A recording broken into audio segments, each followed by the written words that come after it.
at babala!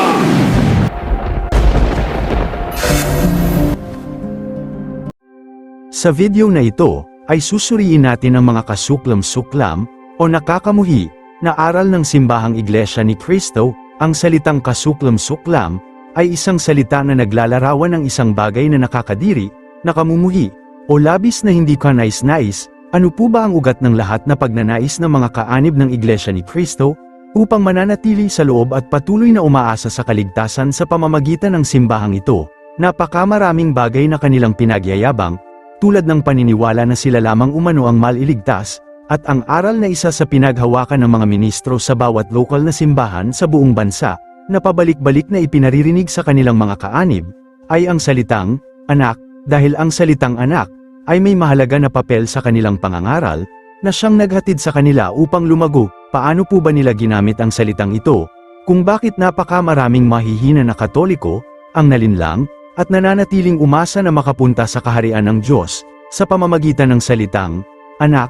Kaya sabay nating tuklasin ang bagay na ito, na nagdudulot ng malaking pinsala sa isang nagnanais na maligtas, at sa mga nakikinig sa kanila nakakamumuhi na aral.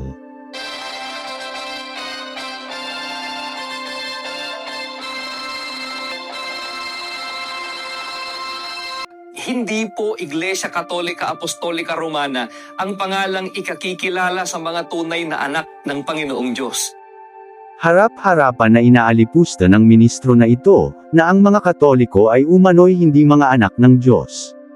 Pangiti-ngiti pang sinabi sa harap ng buong mundo ang pangungutya, kulang na lang na sabihin niya, na ang mga Katoliko ay anak ng demonyo. Hinuhusgahan sa ministro na ito, ang relihiyon kung saan sila nagmumula.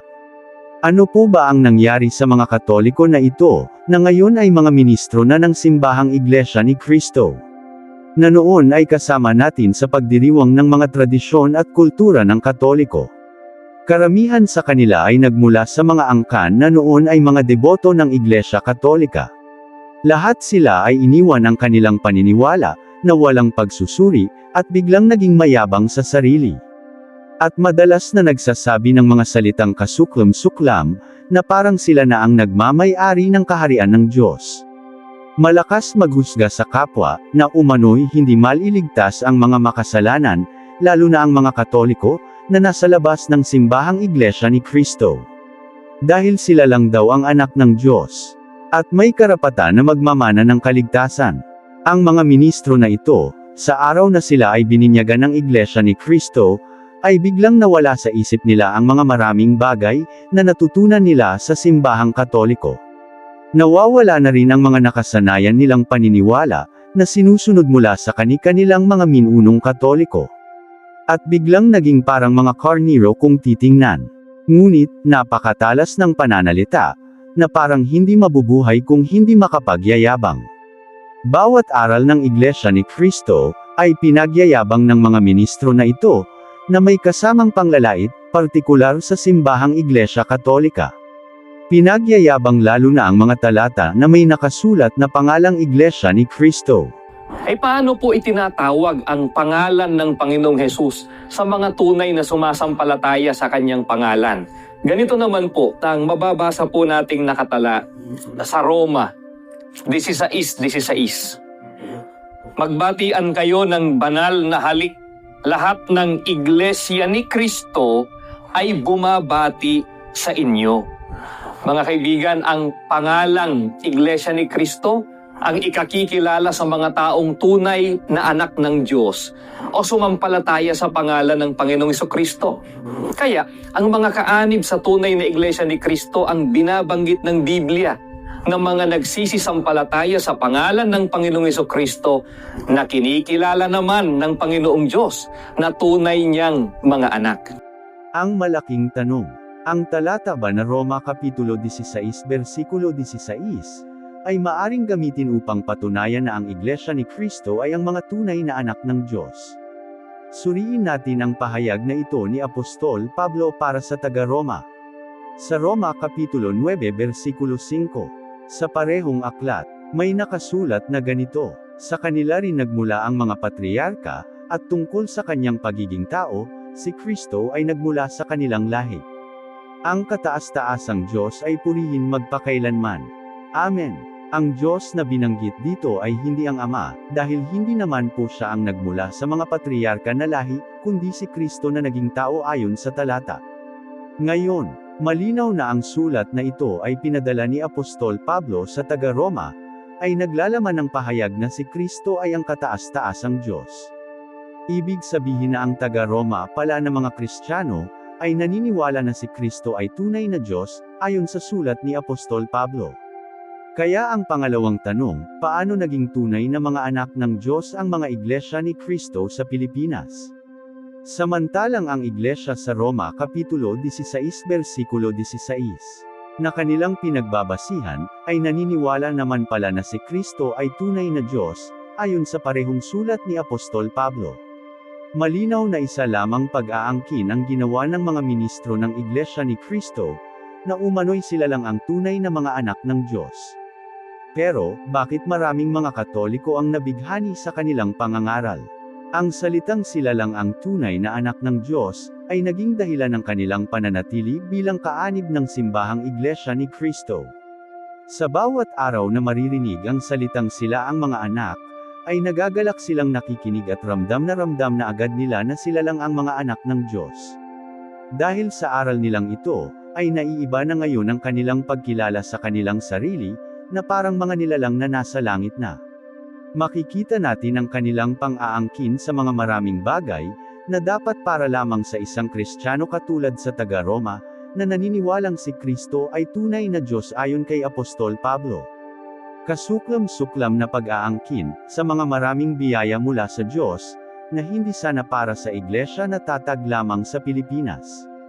Mayabang na nagpapahayag na walang kahit ni isa man lamang sa labas ng kanilang iglesia ang maliligtas. Sa dahilan, na inangkin din po nila na sila ang mga tupa na nasa labas ng kawan ni Kristo. Kaya ang mga Katoliko ay walang kaligtasan dahil hindi mga anak ng Diyos ayon sa ministro na ito. Nang sabihin ni Kristo sa Juan Kapitulo 10 versikulo 16, "At mayroon akong ibang mga tupa, na hindi sa kulungang ito, sila'y kailangan din namang dalhin ko, at kanilang direnggin ang aking tinig, at sila'y magiging isang kawan."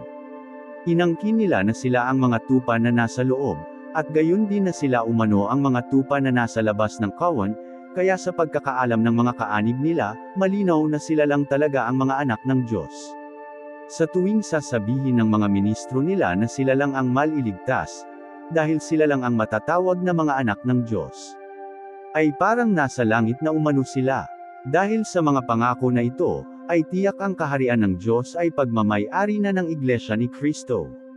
Dahil sa kasuklam-suklam na pag-aangkin nila na ito, ay hindi nila iniisip, na sa labas ng kanilang iglesia, ay nakakahalata na sila ay wala na sa katinuan ng isip.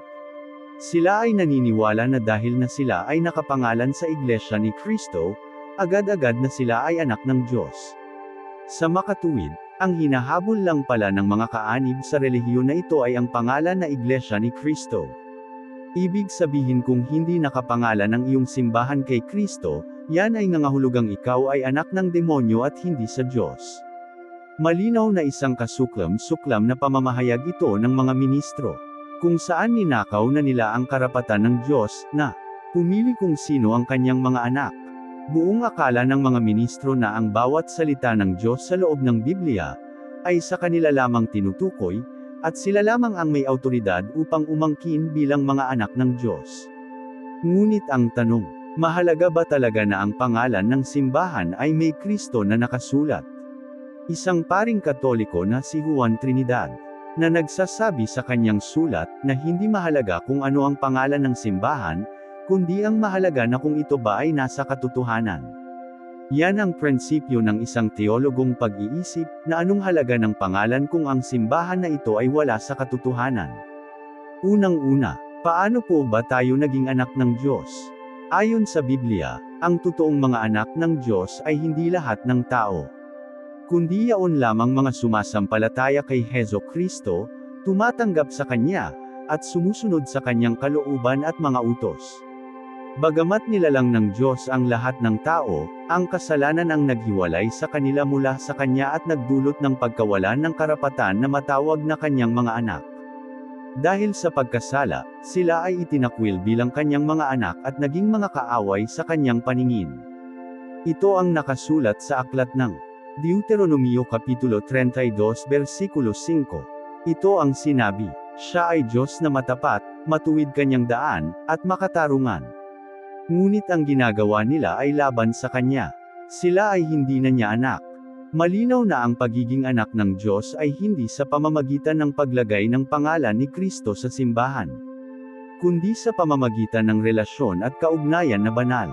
Kung paano tayo pinatawad ng Panginoon upang makakabalik sa kanyang kalooban. Ngunit para sa Iglesia ni Kristo, sila lang ang makakabalik at sila lang ang pinatawad ng Panginoon dahil ang pagkamatay ni Kristo sa krus ay para lamang sa Iglesia ni Kristo.